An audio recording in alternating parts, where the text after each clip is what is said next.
Alright, what's up? Mustang stuck in traffic. This week, well, last week I talked about 87 versus 93 octane fuel and what the differences were. Overall, it didn't feel like, there's certainly no horsepower bump, or it didn't feel like it. Car felt a little bit smoother. The engine was definitely quieter. I since did a little bit of research, and it looks like there is some science to that. So I guess the 93 octane fuel, it takes more compression. I'm probably going to get this wrong.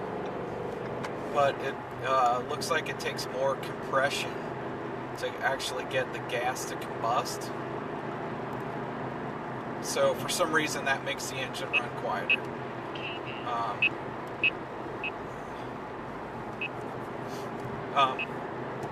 So there was actually, I guess, if I could say my findings were correct, I actually thought the engine ran quieter. This week I'm back to 87, and, it feels fine. I can hear the engine more, which I actually like. That's kind of part of the reason I bought this car. So yeah, running back on 87, what's funny is I thought maybe I saw a tiny bump in my MPG. Typically what the miles per gallon I'm getting is 15.5, which again, repeating last week, but I bought this car to drive it the way it's supposed to be driven, so if that ends me up with 15.5 MPG, then that's what it is. Anyway, I saw a slight it went up to 15.6. But the funny part is I'm on 87 this week, and I'm at 15.6 again, so I think that was probably meaningless. I don't know if that really had any bearing at all. So there it is, back on 87, and I think I know the recommended fuel is 87, so, it doesn't seem like there's a whole lot to 93 octane gas. I don't know what the benefit would be. Feel free to comment if you know. Other subject is not all Mustang owners are assholes. When before I owned this car, there's this perception that Mustang owners drive like assholes, I guess.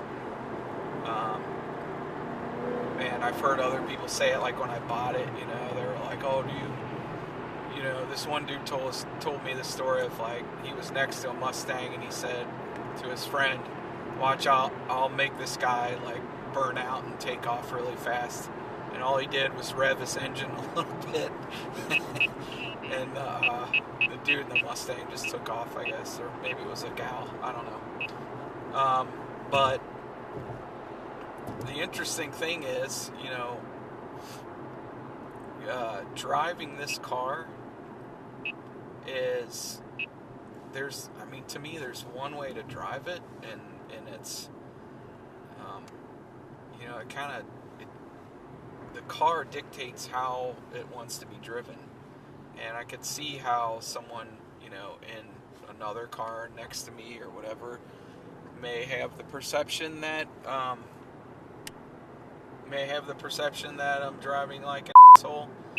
But the reality is, with every single gear, this car wants to go the next gear, and it's, even when I'm right in the middle of that, like 3,000 RPM, the car is asking for more gas, more power, give it to me. So, and with each successive gear, it's asking for more. It feels like the car just wants to go. So, every once in a while I'm driving it in a mild way if I'm coming home from work and I'm kind of beat. But, yeah, for the most part, the car is what's, I feel like, is what's dictating the way it wants to be driven.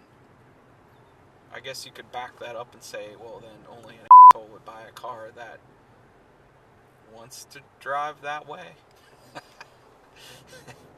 I don't know. Call me an asshole. But I freaking love this car. It's awesome. The shifting is smooth. Takeoffs are a blast.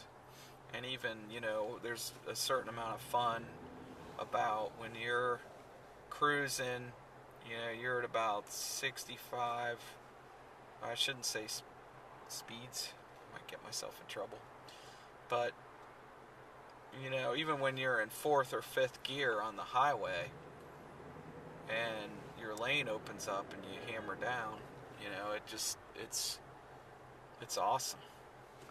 So there's a ton of fun to the takeoffs, but there's also fun to the acceleration, even when you're moving on the highway.